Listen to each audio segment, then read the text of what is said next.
So some dosha, some Agni. Once the doshas are balanced, Agni is balanced, it leads to some dhatu. Dhatu means tissues. So here comes the concept of Saptadhatu. Sapt stands for 7, Dhatu stands for tissues, 7 tissues. So the very first one is ras, means nutrients. This is something what I need out of my food, but there are people, they think like just eating is sufficient enough for them. There is a possibility that I think that I went on having the best possible meal for me, but even then I am feeling lethargic, exhausted. So just eating is not sufficient, I need to make sure that I digest it. But people, they eat it and it comes out through their fecal matter. So rasa means the nutrients. I can obtain the nutrients out of my food only if I have balanced doshas and balanced Agni. Only. A balanced state of dosha and balanced state of Agni will fetch me nutrients. These nutrients, they are going to nourish my, so nutrients and the quality of nutrients I absorb after the process of digestion will improve the quality of my blood. Quality of blood will improve the quality of flesh, that means the muscles. So anytime I talk about the muscle and the muscle strength depends upon the quality of blood. Quality of blood depends upon the quality of nutrients. Quality of nutrients depends upon these two things, some dosha, some Agni. Everything is connected. Otherwise what happens? If because of any reason, if dhatus, these tissues are not balanced, that starts what? Degenerative process. In modern medical science we say that 35 is the age that after 35 degeneration starts. Oh my God. Yes, but still people are having this as an idea. So that means there are people at the age of 40, they say it's normal to have high blood pressure. At the age of 50, it's normal to have some pain here and there in the joints. But I think this is not right, because this is just the ideas. Why? Because for a long time the person was not having proper digestion, and because of that at the age of 35 or 40 it starts giving me these degenerative processes. So rasa, nutrients, rakt, blood, mans, flesh, and then the fourth one, med, that's fat. Nowadays we are too conscious about protein in our meal. It's good, it's needed, but it seems like we are too much conscious of protein. Protein, protein, protein, and only protein. And then it seems like we have ridiculed fat out of our meal. It's very important. It's very important. We need carbohydrate, we need the fat, we need protein. It's not that I can just survive on protein. No, I need all three. When it comes to fat, maximum part of my nervous system is nourished by fat. If there is less amount of fatty substance in my meal, what happens? It leads to restless nervous system. It leads to restless brain. So you require some fat to calm yourself down. If the fatty substance is less in the food, and I'm not talking about the fat what we know as harmful fat, I'm talking about the healthy fat. So med. So ras, rakt, mans, med, but it's formed by the nutrients what I eat. Ras, rakt, mans, med. Asthi. I was just having this confusion. Asthi, and this is the bone. Sixth is majja, which is the marrow. Seventh, shukra and shronit. So this is the food with this journey. As I've said, Annamaya Kosha is made up of food. So when I eat food, I receive nutrients. It gets converted into blood, flesh, fat, bone, marrow, and ultimately this is the culmination of food in my body. And the culmination of food, shukra, it's the male characteristic things, and this is the female characteristic things. So when you think of shukra, you may think of sperm. When you think of shronita, you may think of the eggs or the ovum. When you think of Shukra, you can also think of testosterone. When you think of Shronita, you can also think of estrogen and progesterone. So male and the female. These two are potentially equipped to give rise to a new Annamaya kosha. For most of us, we think this is the end part. This is the end part. But we have already put some in front of these things, like some dosha, some agni, some dhatu. That means a balanced state of dhatu is needed. Where do we lose the balance most? Is actually, this is the area. Because of our inappropriate sexual behavior. So what is the appropriate sexual behavior then? So appropriate sexual behavior, that means between two sexual interaction, you must have 7 to 30 days gap. Yes. So between two sexual interaction, it's supposed to be 7 to 30 days gap. Because that means it's a balanced behavior. Otherwise, what happens if it is less than 7? What happens? We lose it heavily. And when we lose it heavily, all these tissues, instead of building themselves, they send all the energy to fill this gap. So minimums, again, like, okay, I need not to say this because I was supposed to say something. So, So wait, would that be masturbation also, or are you just talking about sexual interaction with another person? okay, so let's talk about sexual interaction. You pulled me there. I was not saying this. No, that's good. You need to be. You need to be. Means like the thing is, I was just waiting for the questions. Otherwise, it is like one-way traffic from my side. It's supposed to be interactive. So think of me a few years back.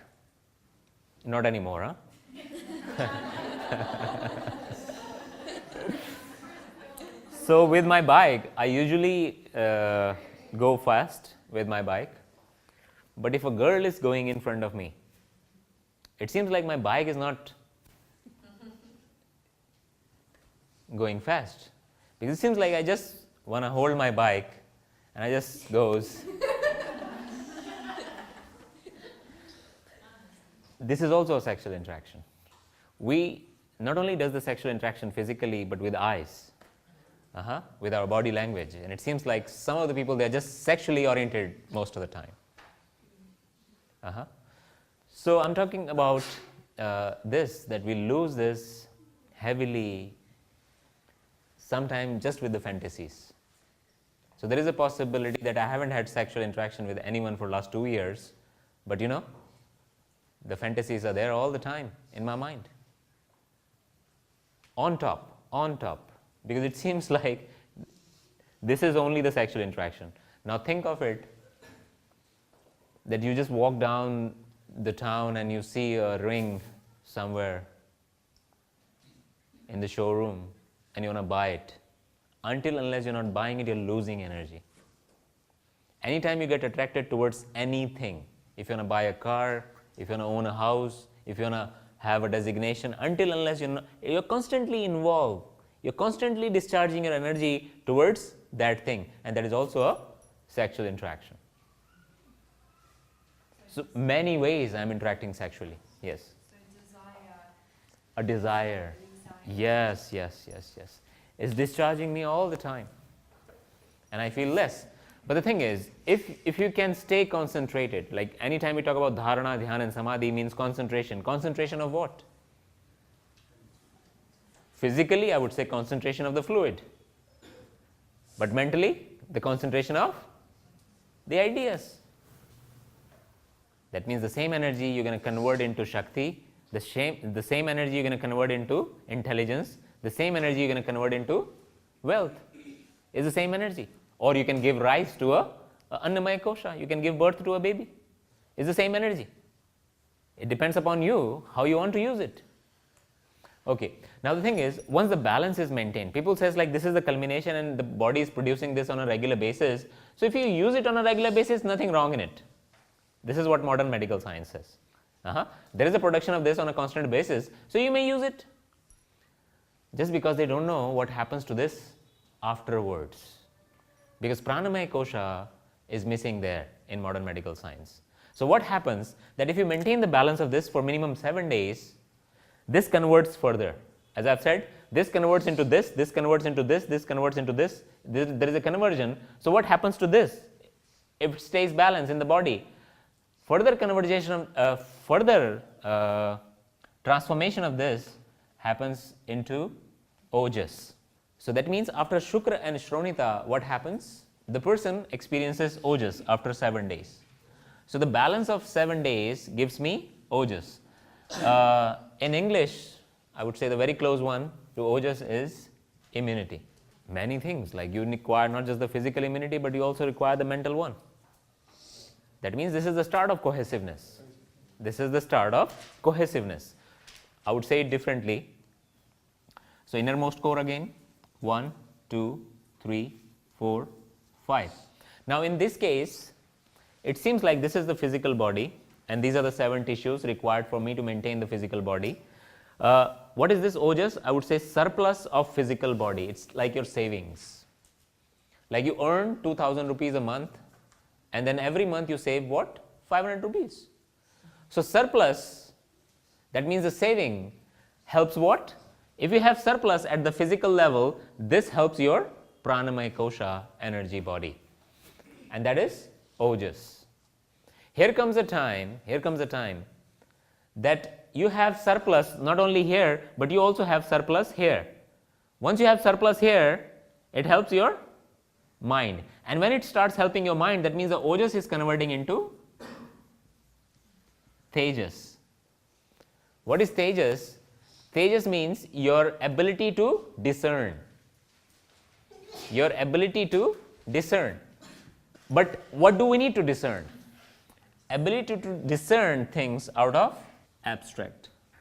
Anytime an abstract idea comes in front of me, what happens in the classroom? We sleep actually. We sleep because it's very hard for us to deal the abstract, because it requires a lot of energy for you to understand the abstract ideas. And just because the energy is not there, what happens in the classroom? Oh my God, it's too much. Brain surrenders. It's just like, the computer hangs. If an abstract idea comes, the computer hangs. That means what? Tejas is missing. If my body hangs in front of a bacteria and virus, that means ojas is missing. Otherwise, no bacteria, no virus is strong enough to disturb the homeostasis of this organism. This is one of the most sophisticated walking laboratory on Earth planet. A tiny bacteria, tiny virus, they're nothing actually. But just because neither I have the tejas to understand the abstractness around me, nor I have the ojas to fight the bacteria and viruses, that means what? I don't know how to use the energy I have. That means I haven't studied the manual of this machine yet. Otherwise, there is a possibility for us to live this life as ever happening festivity. Diseases and disorders, they're not even a possibilities. So what happens to a person who's not having some dosha, some agni and some dhatu? And especially the person who discharges the energy on a regular basis outside. Now, if I'm constantly discharging the energy outside of me, I feel drained. And then what happens? My pranamaya kosha starts supporting my annamaya kosha. So I have weaker immunity. And then what happens? My pranamaya kosha is weak, and then my manomaya kosha starts supporting my. So it can go both ways. Yes, actually. That's the bad news. Not only I discharge myself physically, but I also discharge myself mentally. And what is yoga? What was the intention? Go inside. How to go inside? Just by having the surplus. I would say we need not to be scared of yoga because yoga talks about celibacy. No, yoga is not talking about celibacy at all. Yoga talks about the mature sexual expression. Yoga talks about mature sexual expression. We're supposed to be mature in our expression of sexuality.